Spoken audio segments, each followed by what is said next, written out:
Hi hello welcome to జాసర్ media. Allu అర్జున్పై అసత్య ప్రచారం, క్షమాపణలు చెప్పిన Kaveri post viral. Stylish star Allu అర్జున్ను కలవాలంటే 42 నిబంధనలు తప్పకుండా పాటించాలంటూ బ్రాండ్ స్ట్రాటజర్ కావేరి బరువా చేసిన కామెంట్స్ నెట్టింట తెగ వైరల్ అయిన సంగతి తెలిసిందే. ఈ క్రమంలోనే ఆమె క్షమాపణలు చెప్పారు. తన వ్యాఖ్యలు తప్పుగా బయటకు వెళ్ళాయని, తన వల్ల సదరు హీరో గౌరవానికి భంగం కలిగి ఉంటే క్షమించాలని తెలిపారు. తాను చెప్పిన 42 రూల్స్ అనే మాట తన కల్పితమేనని అన్నారు. 42 రూల్స్కు సంబంధించిన లిస్ట్ ఎవరు విడుదల చేశారో తనకు తెలియదని, తాను ఎలాంటి పత్రాన్ని జారీ చేయలేదని క్లారిటీ ఇచ్చారు.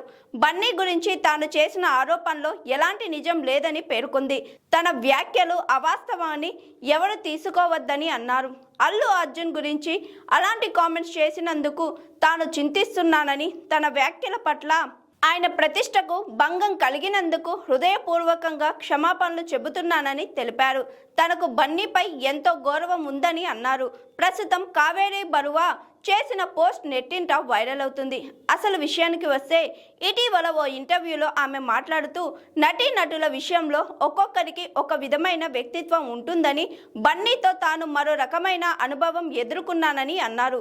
దక్షిణాది తారలను కలిసిన విషయంలో ఒక పద్ధతి ఉంటుందని, హీరోలను కలవడానికి ముందు ఏం చేయాలి, ఏం చేయకూడదు అనే 42 నిబంధనలు ఉంటాయని, ఆ విషయంలో వారి మేనేజర్స్ కఠినంగా ఉంటారని చెప్పుకొచ్చింది. హీరో సెట్లో ఉండగా ఫోన్ ఉపయోగించకూడదు అని తెలిపింది. దీంతో ఆమె వ్యాఖ్యలు అల్లు అర్జున్ టీం ఖండించింది.